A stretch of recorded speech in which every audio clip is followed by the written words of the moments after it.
Welcome to Coruzant Technologies, home of the Digital Executive Podcast. Do you work in emerging tech, working on something innovative, maybe an entrepreneur? Apply to be a guest at www.coruzant.com/brand. Welcome to the Digital Executive. Today's guest is Dr. Colin Robertson. Dr. Colin Robertson, or Dr. Col, is the Chief Product Officer for health and wellness company Zenzino.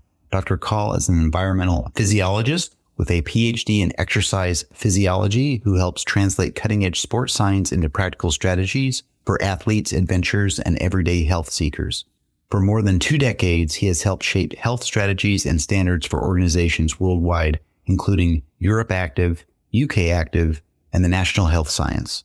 A specialist in human performance and sports science, he has coached and prepared global adventures to tackle extraordinary challenges from climbing Everest to rowing the Atlantic, and supported athletes in strength and conditioning across various sports, including rugby, wrestling, and wheelchair basketball in national and international competitions. Well, good afternoon, Colin. Welcome to the show. Thank you very much. It's good to be here, Brian. Thank you for the opportunity. Absolutely, my friend. I appreciate it. And I really appreciate the fact that you made the time, making our calendars sync up. We're about 5 hours apart. I'm in Kansas City. You're near Liverpool in England. And I really appreciate that because I know sometimes traversing the globe can be hard to make calendars meet up. So, Colin, jumping into your first question, you've built a career spanning environmental physiology, elite sports science, clinical health strategy, and now serve as Chief Product Officer at Zenzino. What pivotal moments shape your journey to where you are today? Wow, that's a great question. I would say my story looks linear, but it's not. I went from working in high performance sport and then took a clinical role. And I did that because I felt there was so much we were able to do in a high performance setting that the general population didn't benefit from. And so I think a pivotal role for me was the 6 years I spent when I went back to the hospital and I worked as a clinical exercise physiologist and really unlearning some things, applying what I would call best practice from human performance, and then seeing how I could amalgamate those things to go forward in a more dual sense. I went back to high performance sport and I started to work far more on a population health strategy. So I think at the time, people questioned my sanity on going back to the hospital setting. But I think that was the moment that really I was able to bring those worlds together. And that's what's enabled my career ever since. Yeah.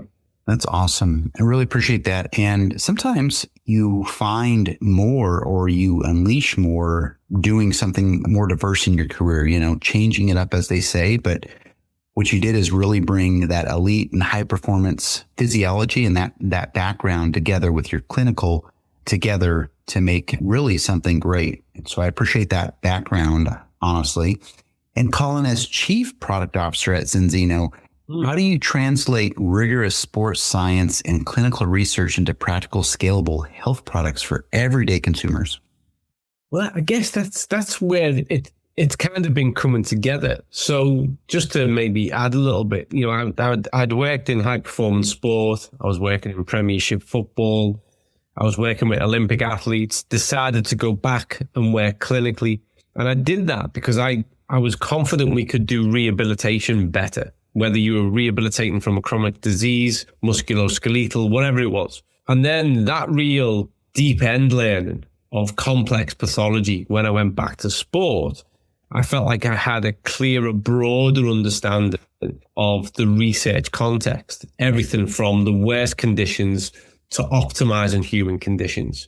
And so prior to Zenzino, my role was really as a research coordinator, where we would look at the best available research evidence and see how that could lend itself to literally global health strategies. And so taken from that background and then coming into Zenzino, which is a research evidence-based nutrition company, was seamless because we judge everything by the same standard. What is the mechanistic explanation for this in the research, in the science? What does that say is the best way to do this?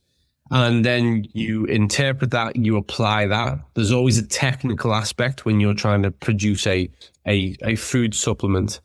And then you're looking at all those things that go back to clinical relevancy. What is the therapeutic dose? What can we say genuinely works? Is there enough in this? So I think, although I didn't know it at the time, you never do. I think all those experiences of change in practice from high performance to hospital back to high performance, interpretation of data, taking that into global health strategies, and then bringing that in alignment to going, okay, how can we bridge nutritional gaps? What does the research say? I feel like it just made sense. I feel like everything I'd learned and trained and the skills I'd developed over time really came together when I joined Zinzino. And that's the mindset that we adopt as an organization, as a team. And certainly I preserve that to this day. It's how we maintain our standards. So yeah, it's complex, it's challenging, but that's what makes it rewarding. Really love that story.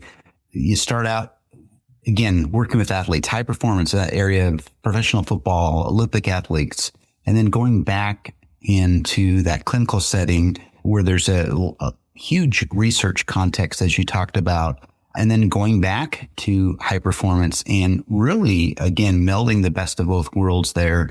And again, what you're doing today is only making people's health, people's lives, and their performance in the cases of athletes much, much better. So thank you. And Colin, you worked extensively in the omega-3 space. One key question I have for you, seeing as yesterday was the global omega-3 day, how can consumers and industry together ensure that omega-3 supplementation is both scientifically effective with the right forms, doses, etc., and ethically sustainable while remaining affordable and accessible? Wow. That's probably the question that's going to determine how my career is judged, in all honesty. So the area of omega-3 when it comes to supplementation has been a roller coaster. And even my experience way before joining Zinzino, trying to embed an omega-3 strategy in high performance sport. And then when I was in the hospital and you're looking at the cardiovascular protective aspects of omega-3, because logic would dictate you just tell somebody to eat more fatty fish, but logic runs short when human rationality comes into play. Humans are creatures of habit, and they like what they like, and they don't like what they don't like, regardless of how good you tell them it is for them. And so supplementation around omega-3 is nothing new. The problem is that we've always known omega-3, when you turn it into a refined oil and you isolate it, it's no longer attached to an equivalent of a polyphenol. It's a little bit different because it's algae based, but it's similar enough. It's sensitive to heat, to oxidation. Most of it won't survive the stomach, the acid of the stomach, and then it gets into the gut where its first instance is to really feed the bacteria. And so we've known for a long time that omega-3 supplementation makes sense, but it's difficult to determine whether or not it works. And the average person takes a product in good faith, but really all the epidemiology tells us that they don't work. And there's been a lot of studies. There was a Cochrane systematic meta-analysis review in 2018 that said, listen, standard omega-3 supplements don't work. But we've moved forward. And again, going back to that notion of going from high performance to clinical, it's what I would call the technological trickle-down effect. In sport, we measure everything. We always have, because sport is won in hundreds, thousands of seconds. So we measure everything, whether it's a person's strength parameters, we're doing blood analysis, VO2 max, you name it, we measure it. And so really, and that's what science is. Science is about effective measurement. And so what you have to do is you have to be able to go, well, test, don't guess. Let's see whether or not first of all, you need it. What is the status? Let's do a blood analysis. And then let's target a supplementation strategy that will address that need. Because I can't emphasize enough, omega-3 it's an essential fatty acid. but the role it plays in optimizing human health is also essential. And so for the consumer out there, I would say that a bit like when you're buying your car, you know that the cheapest car is probably not going to be the best car.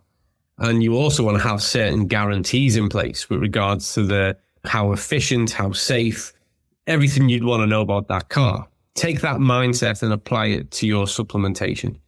Test the status and test whether or not what you're consuming can genuinely alter your position and get you above. And we know the levels that you need to be at. We know that we want you to be above 8% total of your fat is contributed from omega-3, that EPA and DHA. So we have these really firm, well-recognized thresholds in science. The key is to make sure that we get there. And that goes back again to your question about the ethical, because 100 years ago, there was 2 billion people on planet Earth. Now there's 8 billion, but it's the same ocean. It's the same ecology. We've got, 4 times the amount of people who need the same resources. And so sometimes, even as a nutritionist, I feel guilty when I say, just consume more fatty fish. That's just not pragmatic. It's not realistic. I can't tell 8 billion people to eat more fatty fish.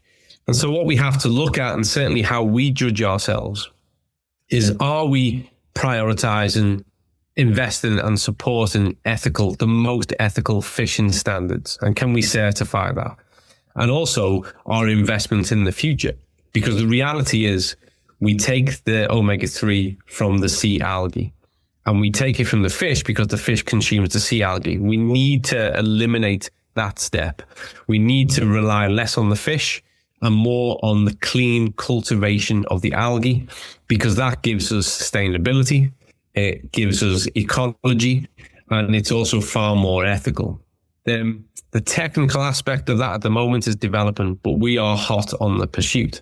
And I think that anybody working in the omega-3 space is duty bound to be making that type of investment in the future. We cannot keep taking fish from the ocean.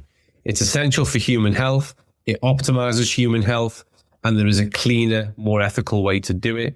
We need to invest in that and do it better. And that's certainly something that we take very, very seriously.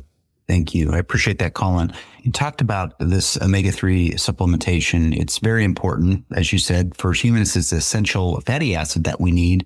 But, you also talked about some of the problems, which is good here that you test, don't guess. You talked about measuring everything because omega-3 is difficult to determine what is really working. I know that you said it's very sensitive to gut acids and heat and that sort of thing. So I really appreciate you breaking that down. But it is important that we look to the future. As population grows, we need to make sure that we're ethically sourcing our omega-3 wherever we get that, including the ocean, of course.